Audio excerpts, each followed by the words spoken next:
ชิญชวนทุกท่านเข้าวัดเข้าวาฟังธรรมะจากหลวงตาเสริมชีวาให้สุขสดใสยึดมั่นหลักธรรมคำสอนไว้ให้ขึ้นใจความดีรีบทำกันไว้หญิงชายอย่าได้นายเชิญชวนทุกท่านเข้าวัดเข้าวาทำบุญด้วยจิตศรัทธาบุญพาให้เราสุขีจะทำการใดนำใช้ในสิ่งดีทำบุญให้ทานวันนี้ไม่มีใครว่าใครชังสมัยก่อนประทับใจปู่ย่าตายายวันพระไม่เคยเบื่อหน่ายจำได้ไม่ลืมสักครั้งเหตุใดวันนี้มีคนเข้าวัดน้อยจังอยากให้เหมือนก่อนอีกครั้งฝากความหวังกับคนรุ่นใหม่เชิญชวนทุกท่านเข้าวัดเข้าวารับศีลรับพรหลวงตาเสริมคุณค่าให้กับจิตใจกระทำความดีเรื่องนี้ไม่ต้องอายใครว่างจากการงานเมื่อใดเชิญชวนท่านไปทำบุญ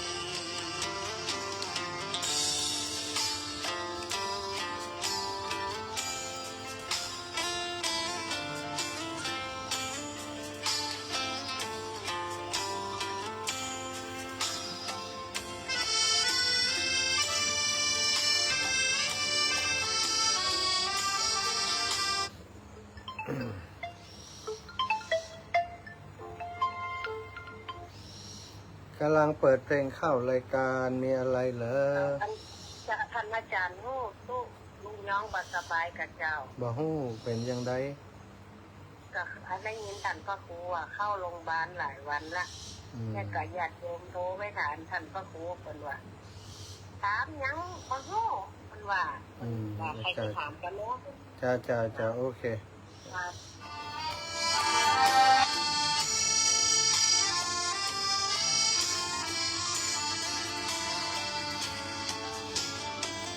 เชิญชวนทุกท่านเข้าวัดเข้าวารับศีลรับพรหลวงตาเสริมคุณค่าให้กับจิตใจกระทำความดีเรื่องนี้ไม่ต้องอายใครว่างจากการงานเมื่อใดเชิญชวนท่านไปทำบุญกระทำความดีเรื่องนี้ไม่ต้องอายใครฝากเพลงเชิญชวนหญิงชายอย่าอายเรื่องการทำบุญ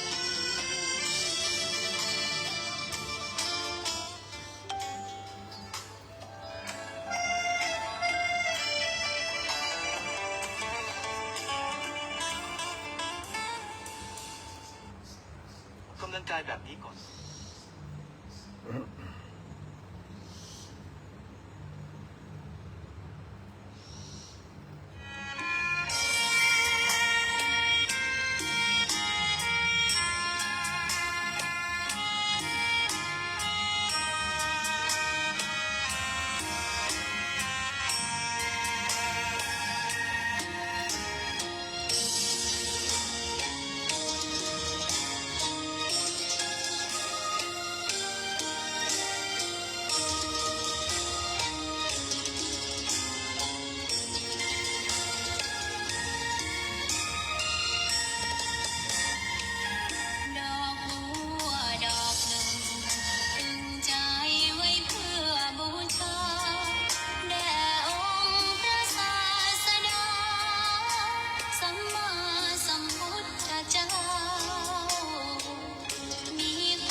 นอบน้อม ต่อพระรัตนตรัยแก้วเจ้าสามประการ น้อมเอาคุณพระพุทธเจ้า คุณพระธรรมเจ้า คุณพระสังฆเจ้า คุณพระอรหันตเจ้าอริยสงฆ์เจ้าจุตนจุองค์ ได้เมตตาแผ่ปรมีมาเป็นนวโลกุตรธรรมปกเก่าเกษาปกห่มหักษาครูบาอาจารย์พระมหาเถระ พระเถรานุเถระเพื่อนสหธรรมิกสหพรหมจารีทุกรูปทุกองค์ปกห่มหักษาศรัทธาสาธุชนคนดีเท่าแก่อีป่อยอีแม่ตั้งหลายทุกท่านทุกคนติดตามรับฟังรายการสารธรรมยามค่ำตั้งสถานีวิทยุเพื่อการศึกษาวิทยาลัยสงฆ์นครลำปางและสถานีวิทยุในเครือข่ายคลื่นสีขาวเพื่อชาวประชาโดยการบริหารงานของท่านดร.จิรศักดิ์ปันลำผอ.สถานี 106.50 เมกะเฮิรตซ์วิทยาลัยสงฆ์นครลำปางและท่านอาจารย์พระครูอภิวัฒนวิกรมผู้อำนวยการคลื่นสีขาวได้เชื่อมสัญญาณก็สัญญาณส่งไปหลายสถานีในช่วงเวลานี้และตีลืมกันบ่ได้ก็คือวัดฝ่ายหินถ้าบ่มีงานถ่ายทอดสดกิจกรรมต่างๆท่านอาจารย์ก็จะลิงก์สัญญาณช่วง 19-20 นาฬิกาเตียตมาภาพจัดรายการอยู่ตลอดก็ต้องขอบคุณเป็นอย่างสูงครูบาอาจารย์ทุกรูปทุกองค์อาสาทายาติโยมพบปะกันวันนี้วันที่ 14 เดือนมีนาศักราชพระพุทธได้2568 พระวษาวันนี้ก็เป็นวันที่ศรัทธาญาติโยมทั้งหลายก็ได้ทำสิ่งต่างๆมากมายในระหว่างวันอิดพ่องบ่อิดพ่อง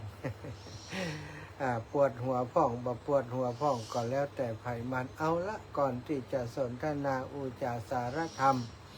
ก็มาไหว้พระสวดมนต์ทำวัดเย็นเสียก่อนกระเดียวก็จะได้อุจาสนทนาการเป็นลำดับลำดาไปเนาะกราบพระพร้อมกันเนอกราบหนึ่งพุทโธเมนาโถกราบสองธัมโมเมนาโถกราบสามสังโฆเมนาโถ อิมิ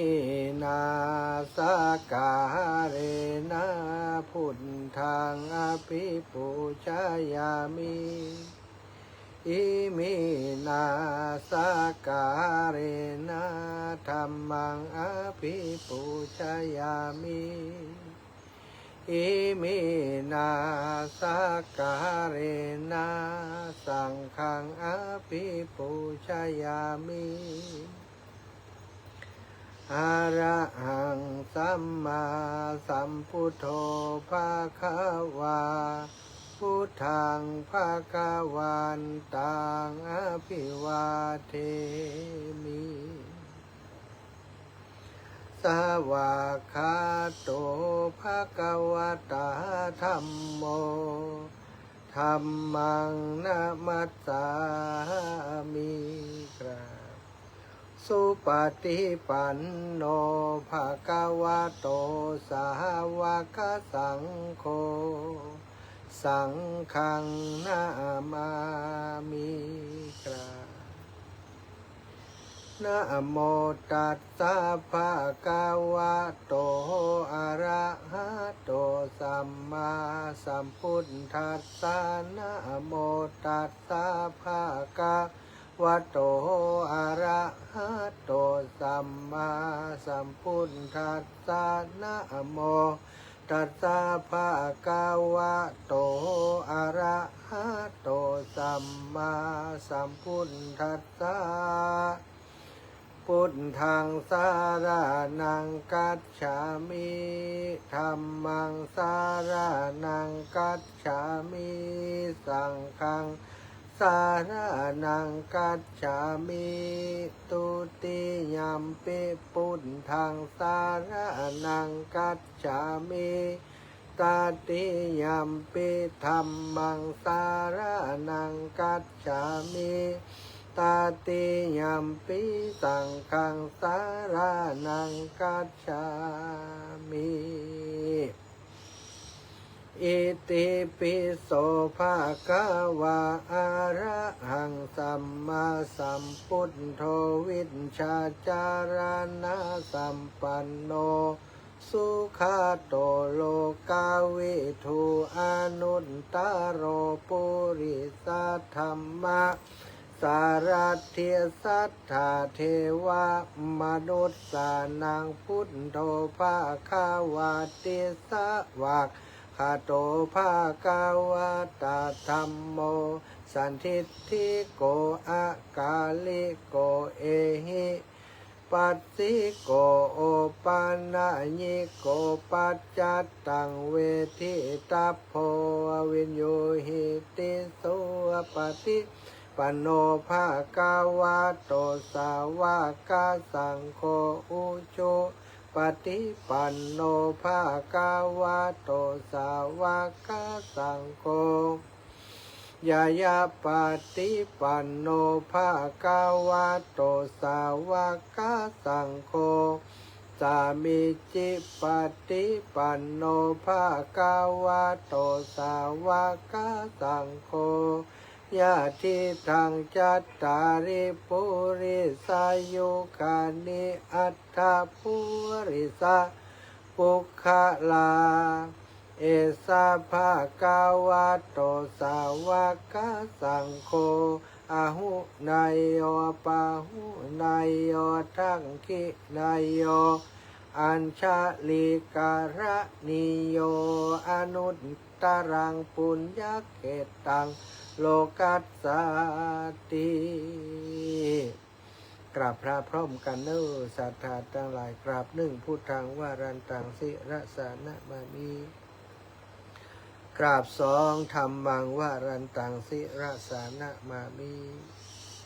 กราบสามสังฆังวารันตังสิระสานะมามี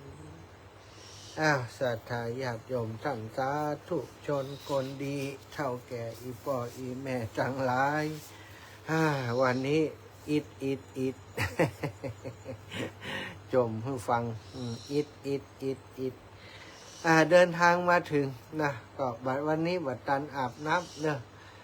ทำที่พักทำอย่างเรียบร้อยเนาะหลวงพ่อท่านพระครูอาจารย์ท่านพระครูสุจินนันทกิจเจ้าคณะอำเภอสันติสุขสมปานเจ้าอาวาสวัดโป่งคำที่ใกล้ป่าจ้าบานโป่งคำที่นี่เข้ามาหามาแอวหามาดูความเรียบร้อยมาดูไฟดูน้ำในป่าจ้านี่บ่มีจะมีที่ทางบนพุ่นนะศูนย์เกี่ยวกับการดูแลเรื่องการเกษตรนะของหลวงพ่อเพิ่นอยู่ทางบนพุ่นเพิ่นก็ปาไปพอห้องน้ำห้องท่าที่จะซักผ้าจะส่งน้ำพอเวลาและบัดตันนะ18:45 นาที จะขึ้นไปส่งน้ำกับบัดตันแล้วศรัทธาญาติโยมฉะนั้นก็เลยต้องนั่งจัดรายการเสียก่อนจัดรายการเสร็จแล้วก็ไปสร้างเลื่อนส่วนตัว ตอนนี้ทำหน้าที่นะทำหน้าที่ที่จำเป็นจะต้องทำก่อนใจก็อยากจะส่งน้ำให้สบายตัวแล้วก็มานั่งจัดรายการแต่เวลามันบัดตันแต่ศรัทธาวุฒิวิทย์จนจำล้ำไปถ้าไปส่งน้ำก็ต้องหล่นไปหล่นมาก็ไก่เห็นเนาะบ่เป็นยังศรัทธาก่อนล่างบ่สาบกินคนบ่อาบน้ำกันเนาะ วันนี้ก็ยังอยู่ที่จังหวัดน่านเนอะได้เดินทางจากอำเภอภูเพียงจังหวัดน่านเนาะจากภูเพียงมาที่นี่23 กิโลแต่เป็น23 กิโลที่ขึ้นดอยลงดอยซะได้ 23 กิโลที่นักเอาการพอสมควรวันนี้ระยะขึ้นลงดอยก็หลายกิโลอยู่เป็น10 กว่ากิโลซะได้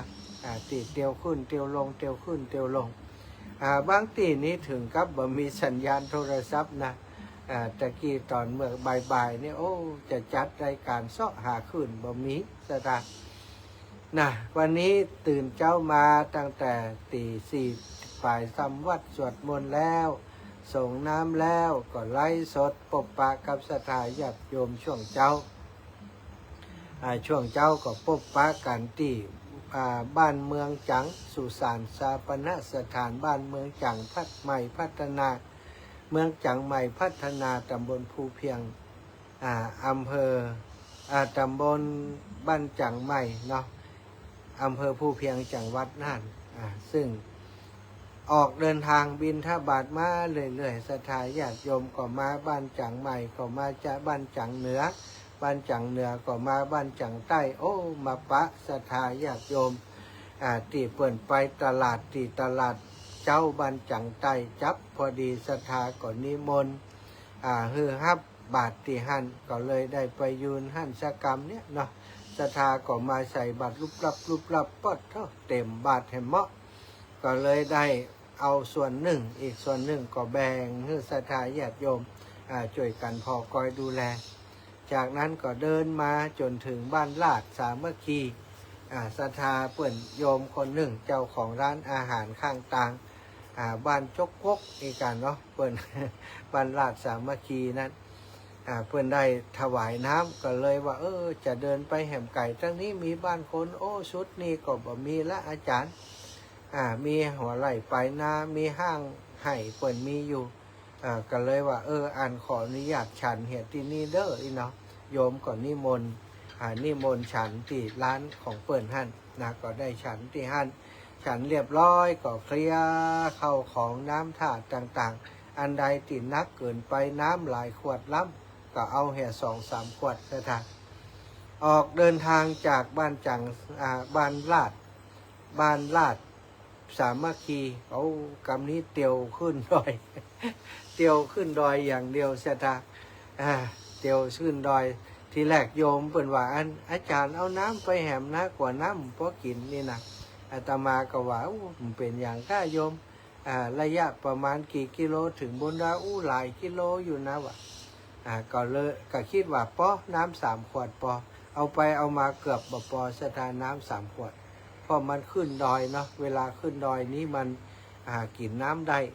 มันหิวน้ำบ่อย เวลามันออกก็กินน้ำจิบน้ำไปเรื่อยๆไปถึงบนดอยเส้นแบ่งเขตระหว่างอำเภอภูเพียงกับอำเภอสันติสุขจุดนั้นเปิ่นเรียกว่าอย่างก็เปิ่นเรียกว่าจุดแบ่งแดนมันมีศาลเจ้าป่อเจ้าป่อหลายเจ้าอยู่หั่นศรัทธาญาติโยมก็ไปถึงที่หั่นประมาณ11 โมงเกือบจะเที่ยงแล้วก็ตันอยู่ยังไปตันฉันที่หั่นอยู่ฉันเสร็จแล้วก็พักผ่อนที่หั่นศรัทธาพักผ่อนเรียบร้อยแล้วก็มาพอว่าอันนั้นมันเป็นงัวกระทิงหรืองัวหยังอีนะไปพอใกล้เข้าเป็นว่าบ่ใช่งัวกระทิงสกรรมศรัทธาเปิ่นห้องว่าอย่างก็เป็นวัวประวัติศาสตร์เรื่องงัวโพงว่ะงัวเป็นโพงเป็นผีโพงอย่างเงี้ยเนาะงัวตัวนี้กินตึงหญ้ากินตึงคนกินตึงสัตว์ เป็นเรื่องเล่าเป็นตำนานเนาะ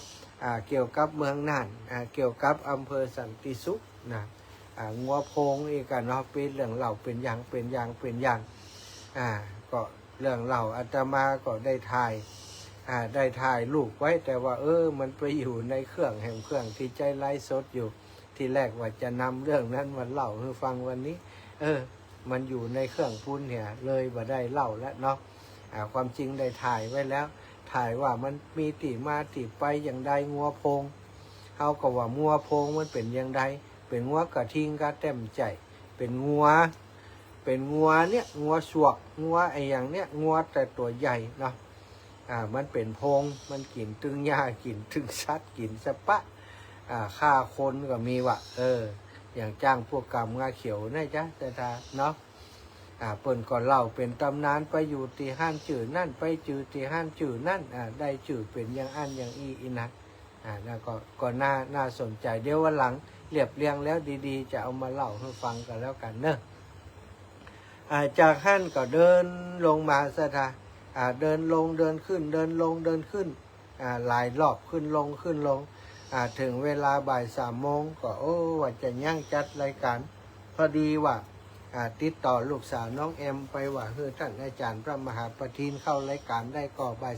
3เพื่อนก็ตอบมาแต่อาตมาไม่ได้พอยั่งแล้วก็ว่าจะจัดรายการโอ้ลูกสาวโทรมาว่าหลวงพ่อท่านอาจารย์มหาประทินเพิ่นจัดได้1 ชั่วโมง3 โมงถึง 4 โมงจากนั้นหลวงพ่อจัดเนอะว่ะอันก็ดีอันหลวงพ่อก็จะเดินต่อแหมสัก45 นาทีก็เลยเดินต่อไปสถานเดินต่อไปแหมได้ระยะทางโอ้มันก็อย่างว่านะก็ขึ้นลงก็เดินเห่งเสียงตีมันตึ้มพดเขตป่าสถานปรากฏว่าจุดที่ไปถึงเนี่ย4 โมง4 โมงที่จะจัดรายการเป็นจุดที่บ่มีสัญญาณสักขีดเดียวโอ้ตายละล้วอย่างเรียบร้อยแล้วกำลังตั้งเครื่องจะจัดรายการพร้อมมีสักขีดก็เลยจำเป็นต้องหอบผ้าหอบคว้าเดินทางต่อติดต่อไผก็ไม่ได้เพราะสัญญาณโทรศัพท์บ่ดีมาได้สักหน่อยเนี่ยถึงจะมีสัญญาณขีด2 ขีดก็ได้โทรเข้าไปติดสถานีโทรไปหาน้องนัดบอกคือน้องนัดเกาะสัญญาณตัง Facebook ที่ได้ไล่ตอนเจ้าเพราะตอนนั้นก็คือสัญญาณบ่ดีก็เดินต่อมาแหมน้องนัดก็เกาะสัญญาณให้เรียบร้อยก็เดินต่อมาจนถึงบ้านจนถึงเขตก็ใกล้อำเภอประมาณแหม4-5 กิโลจะถึงอำเภอสะดะประมาณ4 กิโลตอนนั้นก็มีคลื่นละก็เลยได้ภาคตีกลางตรง ภาคกลางตรงแห่งหนึ่งนั่งจัดรายการที่ห้านน้องนัดก็เกาะสัญญาณให้เสร็จจากจัดรายการแล้วก็มีโยมเปิ่นบอกว่าตั้งนี้เป็นตั้งลัดท่านอาจารย์เดินไปวัดโป่งคำนี่ประมาณ2 กิโลไป3 กิโลตั้งนี้ใกล้กว่าที่จะไปทางถนนใหญ่ก็เลยฟังโยมเดินลัดเลาะตัดมาทางตรงตังนาก็สุดท้ายใจเวลาอยู่ประมาณ1 ชั่วโมงเนาะมาถึงที่สุสานบ้านโป่งคำที่นี้ก็จับค่ำพอดีอย่างบอกนะ5 โมงเนาะสถาน5 โมงจัดรายการอยู่ที่5 โมงป่ายสักน้อยแล้วก็เดิน1 ชั่วโมงป่ายมาถึงที่นี่6 โมงป่าย6 โมง 10 นาที20 นาทีแล้วมาถึงที่ป่าช้าบ้านโป่งคำบ้านโป่งคำวัดโป่งคำนี่เป็นวัดของหลวงพ่อเจ้าคณะอำเภอสันติสุขหลวงพ่อก็จัดรายการวันที่1 ทุกเดือนเนอะสถานตะกี้ก็มาหาอาตมาเนี่ยมาดูแลมีไอ้อย่างเดือดร้อนบอกเนอะจะให้ช่วยเรื่องอย่างบอกเนอะจะให้เน้นมานอนตัวก็อีหล่ะ บอกว่าหลวงพ่อบ่ต้องห่วงเนอะบ่ต้องเป็นห่วงบ่มีปัญหาอย่างตอนบ่ายเนาะบ่ายประมาณ3-4 โมงเจอโยมท่านหนึ่งฟังรายการฟังรายการมาเมื่อละสถานีอย่างสถานีของดาวรุ่นนี้อย่างไม่ ดาวรุ่นนี้แหละครับจำคืนได้ก็อย่างว่านี่ผมฟังเขาเนี่ยนะมันจะเอาอยู่2 สถานีนะที่ไอ้แห้งไหนก็จะแห้งนี่แหละมูที่เขาฟังนี่มูอันน้ำต้วนก็ฟังจากสถานีเรานะครับก็เล่นมันจะขึ้นสีขาวประมาณนี้กับฟังกันนะส่วนนั้นเป็นอายุเท่าไหร่อายุ60เนี่ยนะครับ60เหรอครับ61เนี่ยครับแต่เป็นกล้ามเนื้ออ่อนแรงครับอาจารย์เป็นกล้ามเนื้ออ่อนแรงจะฉีดยาเนี่ยกะฉีดยาโควิดเนี่ยกะตั้งแต่หันมาล่ะครับนั่นแหละกล้ามเนื้ออ่อนแรงนะปวดนั้นเปลี่ยนกับจากปกติละปวดนั้นเปลี่ยนน้ำสกุลยังวันน้าครับจืดแต่ว่าพัสกรผาสกรวันนั้นเนาะครับบ้านกิวเมืองเนาะครับตำบลเนี่ยก็ตำบลดูโค้งครับตำบลดูโค้งอำเภอสันติสุขเนาะเพียงเมืองน่ะสาธุในคนนี้พออย่างก็พอเปลี่ยนครับบ้านนี้เนาะบ้านกิวเมืองครับปอเปลี่ยนอันนี้ก็ฟังรายการอยู่อายุ61ถ้าจะหนุ่มกว่าจะมาสักปีกาเดียมดีก็อาจจะส่วน6แล้วเปิ้นว่า61เนาะปอเปลี่ยนอันนี้ก็ฟังรายการอยู่บ้านม่วงบ้านกิวม่วงซะทางถามปอเปลี่ยนว่าเปิ้นฟังกันหลายคนอยู่ที่สถานพี่น้องเจ้าบ้านแต่ว่าเปิ้นบอกว่าจะมาจะเดินมาถึงวันนี้เนาะเดินมาผ่านหน้าบ้านเป็นวันนี้ก็เลยบ่ได้เตรียมตัวแต่ว่าปอเปลี่ยนนี่รอมาหลายวันละรอพอธงจะก่ายหน้าบ้านเปิ้นบ่ได้หันธงแวดก็เอิ้นใส่เลยนะเอาน้ำดื่มเอาอย่างมาถวาย นี่ก็มาทางเพศก็มีศรัทธาญาติโยมที่เปิดฟังรายการเยอะอยู่เหมือนกันศรัทธาคอยต้อนรับคอยมาพบปะอยู่อย่างต่อเนื่อง บางคนก็หันเดินจากจากในเมืองมาตั้งแต่วันก่อนละเปิดขับรถไก่ไปไก่มาก็หันเดินตากแดดมาก็ได้เอาน้ำเอาถ่ายอย่างมาถวายบางคนหันตอนเจ้าเนาะหันที่เดินมาตั้งแต่บ้านเมืองจังใหม่พัฒนาเปิ่นหันเดินมาเปิ่นก็ด้านเปิ่นขับรถโดยนำมาก่อนมารออยู่ที่บ้านนั่นกิวม่วงเนาะก็เอาข้าวน้ำโภชนาอาหารถวายก็ต้องขอบคุณศรัทธาทุกคนระหว่างทางเนอะศรัทธาอีปล่อยแม่ตั้งหลายพอเวลาตอนนี้ 19:27 นาทีจะได้นำสารธรรมมาอุจามาแบ่งปันให้กับศรัทธาญาติโยมสักเล็กน้อยเนาะวันนี้นะศรัทธาญาติโยมก็อยากจะนำเรื่องราวเกี่ยวกับคนเฮาที่บ่ค่อยระวังตัวเนอะศรัทธาหมู่เฮาทั้งหลายนี่แหละหู้ว่าไฟฮ้อนก็ไปยุบไฟนะไฟในที่นี้ก็คือกิเลสตัณหาต่างๆความวุ่นวายต่างๆที่เฮาเผลอเข้าไปมีส่วนเกี่ยวข้องนะก็ไปเหมือนกับเฮาไปยุบไปกับไฟเนี่ยศรัทธาญาติโยมสุดท้ายไฟนั้นมันก็จะไหม้เฮาในที่นี้ศรัทธาญาติโยมทุกคนก็รู้ว่าไฟนั้นมันฮ้อนนะในเมื่อเฮารู้ว่าไฟมันฮ้อนก็จะไปอยู่ใกล้ไฟเมื่อไฟอยู่ในเตาถ้าบ่อยากคือน้ำฮ้อนก็อย่าเอากาหรือว่าหม้อน้ำไปวางบนเตาศรัทธาสังคมเต็มไปโดยความขัดแย้งความวุ่นวายข้อคัดข้องมองใจความวุ่นวายต่างๆร้อนระอุอยู่โดยเพลิงของกิเลสตัณหานานาประการเช่นความโลภความโกรธความหลงและความริษยาพยาบาทถ้าเฮาบ่ต้องการฮ้อนบ่ต้องการวุ่นวายก็อย่าไปยุ่งเกี่ยวกับสังคมที่มันวุ่นวายคือมากนักคือห่างๆจากสังคมอย่างนั้นถ้าเฮาบ่ห่างมันก็เผาเฮาศรัทธาญาติโยมถ้าเฮาห่างก็บ่ถูกเผาฮู้ว่ากิเลสมีพิษเผาจิตใจของเฮาก็ต้องลดกิเลสลงคือมันเบาบางลงไปเหี่ยวพ่องคืออยู่ในถ้ำถ้าเฮาบ่ลดลงก็จะอยู่ในถ้ำกลางนรกในเรื่องท่ามกลางของความทุกข์ความยากของคนอื่นและของตัวเฮาไปตัว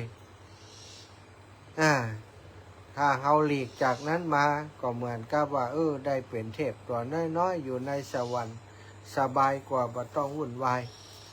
บ่ได้ยินบ่ได้หันการบีบคั้นต่างๆใดๆเฮาก็จะมีความสุขมีความรื่นรมใจและมีความสุขใจอยู่ในแต่ละวันน้ำที่ถูกต้มจนร้อนจัดย่อมจะละเหยกลายเป็นไอกระเด็นไปถูกไผ่ก็จะร้อนจนพองถ้าบ่นำลงจากเตาเสียก็จะเหือดแห้งและทำลายกาน้ำหรือว่าหม้อน้ำเสียปล่อยให้ไฟมันเผาไหม้ตัวเองไปเถิด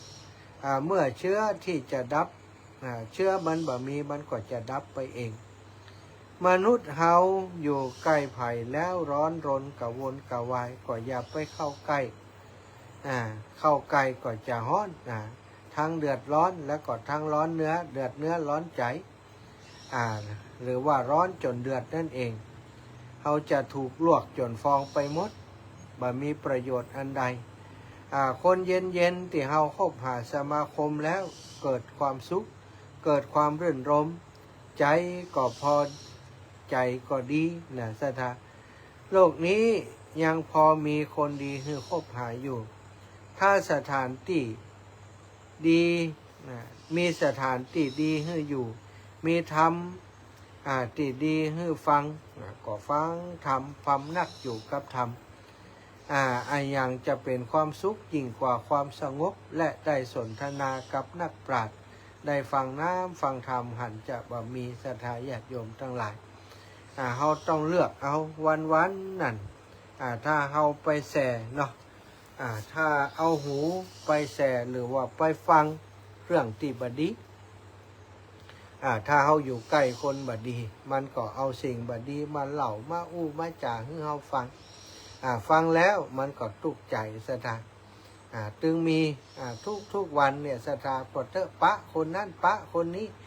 ถ้าปะคนดีเพิ่นก็จะอู้แต่เรื่องดีๆอู้แล้วก็สบายใจถ้าปะคนที่มันขี้เหล่าน่าจะขวัญคนนั้นคนนี้คนที่มองแง่โลกในแง่ลบนี่ถ้าปะเฮามันก็จะอู้ถึงเรื่องของคนอื่นอู้เรื่องคนนั้นคนนี้นินทาจากขวัญคนนั้นคนนี้ศรัทธาอันการนินทาจากขวัญคนอื่นนั้นคนที่มีลักษณะอย่างนั้นมักจะเป็นคนขี้ริษยามองโลกในแง่ร้ายขี้ริษยาขี้พยาบาทศรัทธาคนอย่างนั้นนี่เขาเองก็บ่มีความสุขหรอกเวลาเล่าคนอื่นศรัทธาดูเหมือนจะมีความสุขแต่ศรัทธาคนที่ปรุงแต่งเอาเรื่องของคนอื่นมาใส่ในหัวตัวเก่าเอามาปั้นเอามาแต่งไปเล่าให้คนอื่นฟังแหมนี่คนอย่างนี้จะมีความสุขยากเนาะส่วนคนที่เล่าในเรื่องคนอื่นในเรื่องดีๆโอ้ปะเขาก็อู้แต่เรื่องดีๆของคนนั้นคนนี้หรือว่าปะกันก็อู้เรื่องธรรมะอู้เรื่องที่ได้ฟังน้ำฟังธรรมโอ้แต่คืนฟังก็อาจารย์รูปนั้นอาจารย์รูปนี้เปิ่นอู้เรื่องนั้นอู้เรื่องนี้เข้าท่าดีเนาะเอามาใจได้เอามาปฏิบัติได้นี่ถ้าอู้กันอย่างอีนี่มีความสุขหรือว่าเล่าอู้จากถึงคนอื่นในเรื่องดีๆถ้าอู้เรื่องดีๆมันจะน่ายิ้มแย้มแจ่มใสหรอศรัทธาถ้าจะเล่าเรื่องดีๆน่าจะยิ้มแย้มแจ่มใสถ้าจะนินทาคนนั้นคนนี้นามันตึงจักตื้นๆเนาะ บุยปากอย่างใดก็มีพออย่างอันอย่างอีศรัทธาพี่น้องทั้งหลายคนลักษณะอย่างนั้นเป็นเปรียบเสมือนคนที่พร้อมที่จะจุดไฟใส่เฮาถ้าเขากลัวความร้อนเขากลัวไฟไฟมันตึงร้อนจะไปเข้าใกล้ส่วนคนที่เปิ่นอู้แต่เรื่องดีๆคนที่เป็นคนดีเฮาอยู่ใกล้แล้วมีความสุขอยู่ใกล้แล้วเย็นเหมือนกับคนที่คอยยื่นน้ำเย็นให้เฮาตลอดก็ควรจะเข้าไปเสพเข้าไปอยู่ใกล้คนอย่างนั้นเฮาจะได้มีความสุขชีวิตเฮาเลือกได้จะเลือกอยู่ใกล้คนดีก็ได้จะเลือกอยู่ใกล้คนบ่ดีก็ได้อยู่ที่เฮาเนอะศรัทธาทั้งหลายถ้าเฮาอยากมีความสุขก็อยู่ใกล้คนดีอยู่ใกล้คนดีเข้าไว้แต่ว่าถ้าหุมอยากจะฟังเรื่องที่มันทุกข์ใจอยู่ตลอดเวลาก็แล้วแต่ไผมันไปเสาะหาไปเสาะหาคนที่มันมักจะใส่ไฟโซนไฟเอาไฟโจลงในกล่องเอาหลัวโจเข้าไปกล่องไฟให้เฮาตลอดเวลาเฮาก็จะมีความทุกข์เหมือนกับอยู่บนหม้อนาฮกอยู่ตลอดเนาะคงบ่มีไผอยากจะอยู่บนอย่างนั้นตลอดศรัทธาชีวิตของเฮาจะเอาไปลนกับไฟของคนอื่นแม้กระทั่งไฟในตัวเฮาก็เหมือนกันคิดบ่ดีทำบ่ดีอย่างอยู่นี่ศรัทธาตามกิเลสตัณหาความโลภความโกรธความหลงต่างๆเหล่านี้มันเป็นเรียกว่าไฟคือราคะไฟคือโทสะไฟคือโมหะไฟทั้งหลายเหล่านี้ถ้าเฮาบ่เติมเชื้อเฮาบ่เอาเชื้อไปใส่มันเฮาบ่จุดมันบ่เอาฟืนเข้าไปใส่มันก็ดับไปในที่สุดช่วยกันดับไฟของกิเลสตัณหาในใจของตัวเองให้เยอะที่สุดเฮาจะได้มีความสุขเนอะศรัทธาญาติโยมหลายคนหลายท่านก็ติดตามทาง Facebook ไลฟ์เนาะแม่มะลิวันเจริญเนตรโยมเทียมฟ้าคำป่าแล้วแม่สมใจแม่หลายคนหลายท่านเนาะขอบคุณเนอะติดตามรับฟังวันที่17วันที่15วันพรุ่งนี้วันนี้14วันพรุ่ง15วันที่15ที่สถาบันธรรมาธิวัฒน์ ที่สถาบันธรรมาภิวัตรของท่านพระอาจารย์สาธิตธิระปัญโยจะมีการลงจอบแรกเริ่มอิตนะเริ่มในการสร้างเจดีย์ธาตุเจดีย์ที่สถาบันธรรมาภิวัตรองค์น้อยๆเหมาะพองามจะเริ่มต้นก่อร่างสร้างแปลงในวันพรุ่งนี้เนาะสถานก็มีญาติโยมตั้งหลายที่ฟังรายการของคลื่นสีขาวจะปากันเอาโรงทานไปช่วยงานท่านอาจารย์วันพรุ่งนี้โยมน้องพันนิตาโยมน้องสุขเนาะโยทินแล้วก็หลายๆคนรวบรวมปัจจัยกันจะไปออกโครงการเข้าขนมเส้นอาตมาก็ฝากปัจจัยไปปันหนึ่งหันว่าเปิ้นจะเอาซาลาเปาเอาอย่างไปโดยอีนะก็แล้วแต่เขาเนาะฝากไปแล้วก็พี่น้องจากบ้านผาแมวโดยขอบคุณเนอะน้องรัชนีแล้วก็ดารณีภาชีวันปากันจะเอาโรงทานไปช่วยท่านอาจารย์สาธิตวันพุธโดยหันว่าจะเอาขนมจีบจะเอาอะไรอย่างไปร่วมขอบคุณมากๆเนอะอาจารย์วายูก็ช่วยกันพอกอยดูแลครูบาอาจารย์จิมเนาะศรัทธาพี่น้องจังลำปางถ้าไผ่ไปได้ก็เรียนเชิญเจริญพรเนอะไปร่วมกันร่วมงานร่วมกินร่วมทานร่วมสร้างร่วมแปลงกับท่านอาจารย์สาธิตธีระปัญโยสถาบันธรรมาภิวัตรสร้างขึ้นมาเพื่อจะให้คนได้เข้าใกล้ธรรมเข้าถึงธรรมเพื่อจะพัฒนาชีวิตความเป็นอยู่ของชาวพุทธทั้งหลายท่านอาจารย์ทำงานหลายประเด็นเรื่องคุ้มครองผู้บริโภคก็ดีเรื่องส่งเสริมการเกษตรก็ดีเรื่องส่งเสริมกิจกรรมของผู้สูงอายุก็ดีที่สถาบันธรรมาภิวัตรทำมาโดยตลอดอาตมาก็ถ้ามีการมีงานอย่างก็จะไปช่วยครูบาอาจารย์อยู่แต่ว่าได้เดินธุดงค์มาตั้งเพศก็ยากที่จะเดินทางไปช่วยเนาะแต่อย่างใดก็จะไปวัดหลังจากงานที่สถาบันธรรมาภิวัตร2 วันวันที่17เนี่ยอาตมาจะไปดูช่วยงานของสมาคมนักจัดรายการจังหวัดลำปางนัดหมายกับศรัทธาญาติโยมจะเอาโรงทานไปช่วยเพื่อนตัวก็จะพบปะกันวันที่17เนอะศรัทธาใครอยากจะพบพระธุดงค์หน้าดำก็ไปปะกันปุ่น ช่วงนี้หน้าดำเนอะศรัทธาดำเพราะเดินทางเนาะดำเพราะเดินทางตัดดำเดินทางสำหรับงานที่วันที่งานของสมาคมผู้จัดที่นักจัดรายการที่เปิ่นจะมีขึ้นวันที่25 กุมภาพันธ์ของทุกปีเป็นวันแรกที่มีการถ่ายทอดเสียงทางวิทยุในประเทศไทยปีพุทธศักราช 2568นี้สมาคมนักจัดรายการวิทยุกระจายเสียงนครลำปางได้กำหนดจัดกิจกรรมทำบุญวันวิทยุกระจายเสียงแห่งประเทศไทยมีการฟังเทศน์2 ธรรมาสน์เพื่ออุทิศส่วนบุญส่วนกุศลแก่นักจัดรายการหรือว่าดีเจในจังหวัดลำปางที่ล่วงลับไปแล้วและก็ทอดผ้าป่าสามัคคีเพื่อสนับสนุนสมาคมนักจัดรายการวิทยุกระจายเสียงนครลำปางในการดำเนินกิจกรรมสาธารณสงเคราะห์ในโครงการช่วยเหลือผู้ยากไร้และผู้ป่วยติดเตียงในพื้นที่จังหวัดลำปางรวมทั้งเพื่อเป็นสวัสดิการให้สมาชิกของสมาคมและสนับสนุนการดำเนินการภายในสมาคมจึงจัดกิจกรรมดังกล่าวขึ้นเพื่อระดมทุนในการจัดทำโครงการให้สำเร็จลุล่วงไปในวันจันทร์ที่17 มีนาคมพุทธศักราช 2568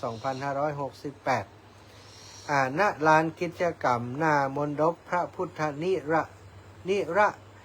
โรคันตรายชัยวัฒน์จตุรทิศหลวงพ่อดำศาลหลักเมืองจังหวัดลำปางงานเริ่มตั้งแต่9 นาฬิกาเป็นต้นไปอาตมาก็จะไปถึงหั่นก็ประมาณ9 นาฬิกาโดยประมาณในการนี้จึงนมัสการหรือว่านิมนต์ครูบาอาจารย์และเรียนเชิญศรัทธาญาติโยมทุกคนทุกท่านได้ไปร่วมการร่วมงานในคราวครั้งนี้กันนักหลายศรัทธาญาติโยมอีพ่ออีแม่ทั้งหลาย ก็ได้รับทราบข่าวสารงานนี้แล้วก็หลายคนจะไปร่วมงานเนาะก็ได้แจ้งมาอาตมาภาพเอาโรงทานไปช่วยตัวเนอะเอาโรงทานก๋วยเตี๋ยวนะเอาโรงทานก๋วยเตี๋ยวไปช่วยเปิ้น40 กิโล50 กิโลก็คิดว่าน่าจะพอเลือกเนาะศรัทธาไผจะให้จะหอมผมเติมก็แจ้งมาได้เนอะก็จะได้รวบรวมไปช่วยกันเนาะสำหรับงานในครั้งนี้ศรัทธาญาติโยมทั้งหลายเราจะได้ฟังนักเทศน์ฝีปากเอกของจังหวัดลำปางของเราคือท่านอาจารย์เสน่ห์กาหลงแล้วก็มีตุ๊ปิต้อมตุ๊ปิเก๋เนาะสองสหายที่เปิ้นเตดม่วนเนื้อศรัทธาญาติโยม สร้างบุญแล้วได้กุศลสมาคมนักจัดรายการวิทยุกระจายเสียงนครลำปางขอเชิญทุกท่านร่วมรับฟังเทศน์สองธรรมะ หายไปไหน โดยองค์แสดงพระธรรมเทศนา พระนักเผยแผ่จังหวัดลำปาง พระอธิการเสวตปัญญาวชิโรหรือตู้ต้อมเสน่ห์กาหลง วันนี้ได้มาเตะสองธรรมะดันทุเวเนาะ และพระดานุพลมุนิวังโสหรือตู้เก๋สาริกาแสนเสียงจากวัดห้วยแหนแจ้ห เมื่ ง อกี้มาได้ยินเสียงตุ๊กี้คนเตะถามผู้เสียงคนม่วน ในวันที่ 17 มีนาคม 2568 ณ ลานกิจกรรมมิวเซียมลำปาง ตั้งแต่เวลา 9 โมงเจ้าเป็นต้นไปและขอเชิญทุกท่าน ร่วมทอดผ้าป่าสามัคคี เพื่อสนับสนุนกิจกรรมสาธารณประโยชน์ของสมาคมนักจัดรายการวิทยุกระจายเสียงนครลำปาง สนใจร่วมสมทบทุนผ้าป่าสามัคคีได้ที่บัญชีสมาคมนักจัดรายการวิทยุกระจายเสียงนครลำปาง ธนาคารกรุงเทพหมายเลขบัญชี 658-716-1230 หรือร่วมทำบุญได้ที่ดีเจทุกคลื่นในจังหวัดลำปาง ศรัทธาญาติโยมมีโทรศัพท์เข้ามาแล้วจากที่ไหนตั้งใด แม่ละมุนสอนง่ายเด้อ ฮะ อาจารย์นั้นจะไปเรือมาบ้านนี่แน่เด้อ แม่หยัง แม่ละมุนสอนง่ายเจ้า บ้านไหน บ้านแม่โจเจ้า อ๋อแม่โจ้เจียงใหม่กะ เจ้า แม่ ถ้าเสร็จเรียบร้อยแล้วก็มาแวะเนอะ แม่ละมูลสอนง่ายไม่ได้สอนยากเนาะ เจ้าแล้วน่าจะได้ร่วมทำบุญนึงนะใช้ร่วมทำบุญโดย แม่ละมูลสอนง่ายอยู่แม่โจ้เจียงใหม่สาธุเดี๋ยวถ้าเสร็จทุดงแล้วจะโทรหาเนอะ เจ้า เจ้าอีแม่สาธุ มา บุญ ดังสับปีเด้อ บุญหักษาดังไปถึงเจียงใหม่กะ ค่ะถึงบ้านแม่โจเลยแหละเจ้า เดี๋ยวนี้ฟังอยู่เนาะ ฟังทุกวันเลย โอ้ดีกะสาธุแม่เนอะ ฟังไปที่หนีที่ไหนขึ้นดอยร้อยห้วยอย่างฟังหมด โอ้สาธุ ขอท่านอาจารย์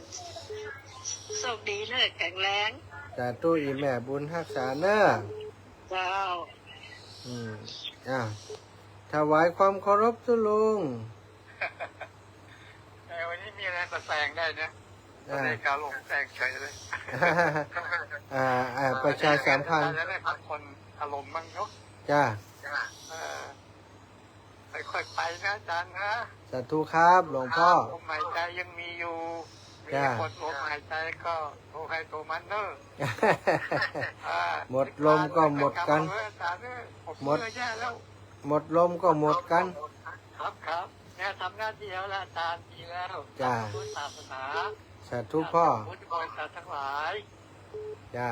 ขอให้เป็นอย่างอาจารย์เถอะจะดำไม่ดำไม่เกี่ยวอาจารย์ ขอบคุณมากขอบคุณ ดำไม่เกี่ยว ขอบคุณมาก นิสัยไดีทุอย่างจบแล้ว สาธุเอายายพร เจ้านมัสการเจ้า ดังไปถึงเชียงใหม่กะ ถึงบ้านใส่หินป่ะล่ะ โอ้ถึงวัดไฟหินถึงบ้านยายพรพุ่นน่ะ เจ้า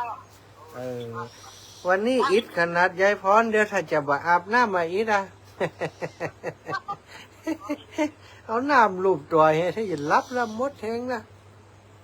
ไม่แค่ได้น้อยได้ถ่ายก็อาบก็ได้มาอาบก็ได้อะ เนาะได้กันเนาะมันบัดท่ากามันยางเนี่ยยางตัวกา เออ น้อยก็ เออ จบโอ้เอา เดี๋ยวจะซักผ้าอยู่ยายเอ้ย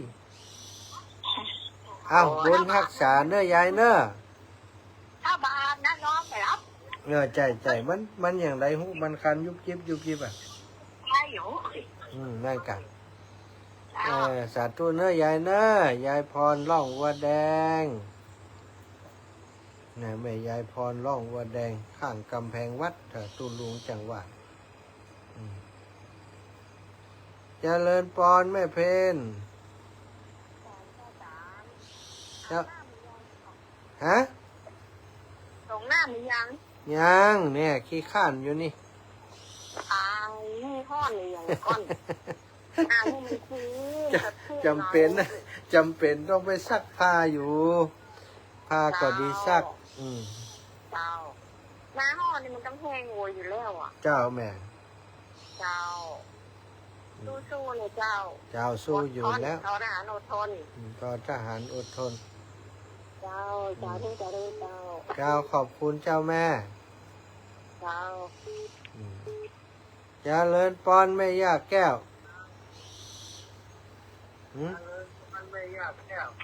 ให้ยังอะกะให้ยังแล้วกะ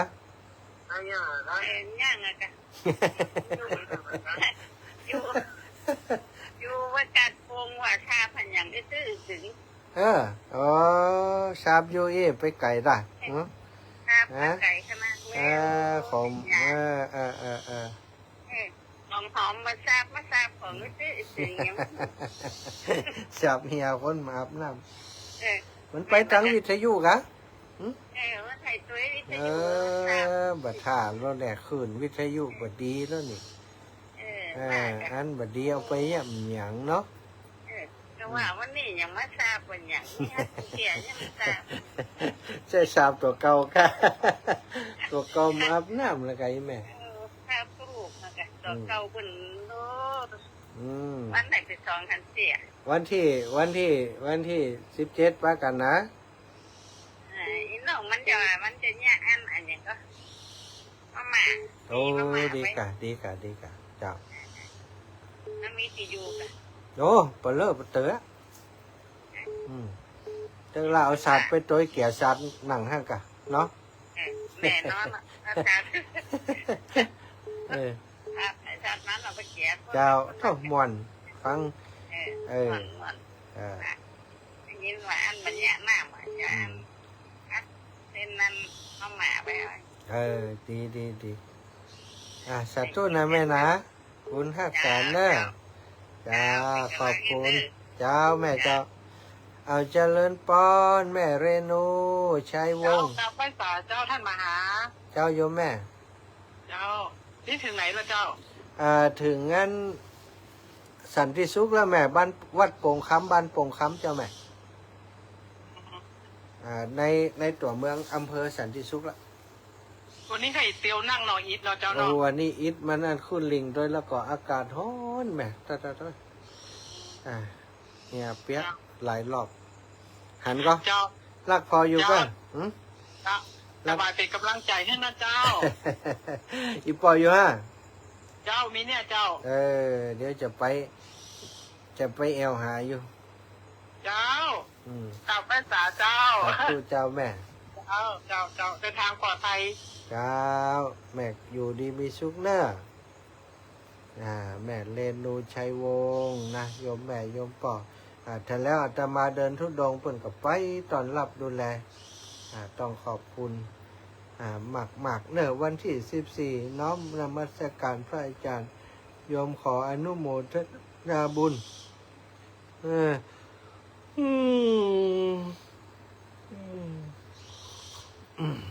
บ้านหนองไวสันทรายชัดเจนดีแม่รัตดาอักเรือนแม่รัตดาอักเรือนอยู่ไหนนี่อยู่กับลูกเปิ่นที่เชียงใหม่ที่กรุงเทพ สาธุเนอะโยมแม่รัตดาอักการเรือนส่งหูกมาให้พอสาธุสาธุไม่อยากเล็กปวลีอินสุวรรณนี่ดีกว่าสีฟ้านะสาธุสาธุร่วมทางสร้างหลวงปู่หลวงปู่เอาภาพอันส่งน้ำพระธาตุมาอวดสาธุเนอปู่หลวงปู่เจริญปอนแม่สมบูรณ์บ้านไร่ศิลาทอง เอาไว้สาธุลูก อืม ห่อนขนาดเนาะ เจ้าแม่ฮ้อนอยู่ แหวะอย่างผมอย่างน้องผมนะคะบางห่อนนะเป็นเลยผืนเดินถ้าถึงห่อนเป็นอย่างของ เจ้าสาธุเนอ เอาผักเอาแห้งเอาลงเห็นก่อนกัน ไปต่อ เจ้าเจ้า เออบอกพูดแถมเจ้าวันนี้ พุทธแม่วันนี้อันมียำต้อยปุ่นละ ฮะ ปุ่นยำต้อยละ โอ้เจ้า สาธุเนอบุญรักษา เจ้าสุกนี้นะลูกเนอะ จ้าขอบคุณศรัทธาญาติโยมที่จะเอาโรงทานมาวันที่17เนอะตะกี้โยมแม่แก้วสิงแก้วโยมน้องเพ็ญศรีศรีสุทธะนะก็จะเอาบันกัดโป่งจะเอาพัดมาม่าไปโดยวะพี่น้องตังบ้านจุดบ้านจำเนอมาหากันเนอแม่บัวขีดท่าโปแม่บัวเรียวชัยอุดพี่น้องบ้านผาแมวตัวเนอพี่น้องบ้านผาแมวเอาขนมไปสู่กันจิมเนอพี่น้องตังนากวางนาฟานเรียนเชิญเจริญปอนเนอทุกหมู่บ้านทุกชุมชนพี่น้องห้องกอกพี่น้องบ้านแม่โกงเจริญปอนแม่ย่าแม่ล่าอ่อน ไอ้สาลูกตูวันนี้อยู่ไหนแล้วลูก อยู่เมืองน่านยี่แม่วัดอยู่ปัจจ้าบ้านโป่งคำอำเภอสันติสุขบอกว่ากำหนดปิกนิมมีเตอไปยาวอยู่ บัดทั่วเมืองน่านเจ๊เอ๋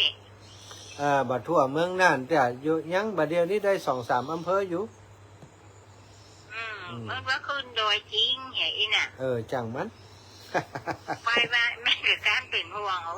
ขึ้นโดยจริงมันเปลวอีน่ะ เจ้า ร้อนอยากแก่งวันน่ะ ใช่ละอดเอา วันนี้มันอยากมาซ้อนกันนั่นน่ะ อันใดซ่อนนะ อันซ้อนกันนี่น่ะอันใดกัน ได้ยินก่อ อันที่อันอยากก่อนอันบ้านอันน่ะที่ตุลุงนั่นพ่อโคสั่งน่ะวะที่เป็นอันละอ่อนอันนี้ตัวน่ะตัวมอนน่ะ มันซ่อนกันนั่นแหละ ซ้อนกันน่ะฟังทั้งสองอันนี่ประเด็นนี้นะ นั่น เล่นกับว่าเสียงดนตรีแล้วกวนที่ไหนโอ้ตอนนั้นก็ได้ยินตรงนี้ก็ได้ยินนะ เอาฟังถึง2 อันเด้อได้2 อย่างสัตว์ตู้อี ได้ แม่ สองที่ ได้2 ที่สัตว์ตู้เนอ นั่นนะคะเจ้า สัตว์ตู้ สบายดีแม่ก็ดีใจแล้วเด้อ สัตว์ตู้จ้าบุญรักษา เจ้า แม่ล่าอ่อนอุ่นใจจอมตองเนอศรัทธาศรัทธา19:55 นาทีก็ฝากเอิ้นเชิญชวนไปหาศรัทธาญาติโยมทุกคนทุกท่านพี่น้องลำปางเฮาบ่ละบ่ทิ้งบ่ขวางกันเด้อโยมน้องกราบสาธุน้องสั่งซาลาเปา100 ลูก700 บาทที่เหลือซื้อน้ำ300 บาทเจ้านะสาธุเด้อจอมทองมา2 คนเลยไม่อยากแก้วกันท่าวาง ฟังอยู่เด้ออยู่แล้วมันสูดสูดแอมค่ะ นะอันใดก็ดีเอาจ้ะ นั่นก็ว่าเนาะสูดแอท่านกันเนาะเนาะ เจ้า ได้อาบน้ำสิ เนี่ยมาถึงนี่จัดของแล้วก็จับเวลาจัดรายการพอดีอย่างเสร็จแล้วเดี๋ยวก่อนอาบน้ำเหกำอาบน้ำซักผ้าวันนี้นะ ว่าบุญทักแต่เด้อเต็มแรงเขาบอกถอยเด้อ เจ้าโยมแม่ เอาบุญมาฝากขอแม่อยู่ดีมีสุขเนอะ เอาไว้ใส่ โยมปอดตัวโยมปอดหนังอยู่ข้างๆหันตัวอยู่ดีมีสุข ฟังทุกกันนี่ละทำไมโอ้ไม่ได้โทรค่ะ ยิ้มกิ้งงี้อยู่ข้างหันทำอย่างนี้ละ สาธุเจ้า ไว้ใส่เด้อเดินทางก็ เจ้าแม่เจ้าเลินพรแม่บัวไข่ เช้าตามมาเทศกาลเช้า ว่าได้จ๊ะ หนาวกับหนาวแต่ละเดียวตรงน้ำกับสักฟ้ากันละไปเด้อ รับอย่างเงี้ยอย่างอ่อนขนาดน่ะ อันที่จะ47ได้รับประกันเป็นวันทุกวันพุธเจ้า ไปลืมเปิดฟูจีเนอะ เจ้า สาธุสาธุ เจ้าเป็นน้องบ้านโถกหัวช้างเนาะแม่บัวไข่แม่น้อยบัวไข่วงหานเอาละเนอะสาธาเวลาหมดเวลาไปจะโทรมาหา พอแล้วสำหรับวันนี้เนี่ยหยุดก่อนพักก่อนขอบคุณทุกคนทุกท่านที่ติดตามรับฟังรายการตั้งแต่เจ้ามาจนถึงวัน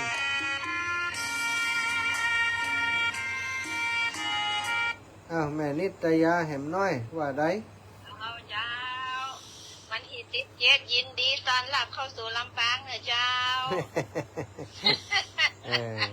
เอาอย่างไปตอนเอาอย่างไปตอนดีแล้วเอาอย่างไปตอน อ๋อท่านจะเอาอย่างจ้า แล้วแต่ถ้ามีพักขี้กวางก็เอาไปเด้อ เขาขี้ขวางที่ผมมีแล้วท่านมาเดียวเนี่ย เอาแต่ เจ้า ก้อนมันก็พักฝัง ก้อนมันก็พักฝัง เจ้า สาธุ เจ้าสาธุเจ้า ศรัทธาเวลาหมดเวลาแล้ว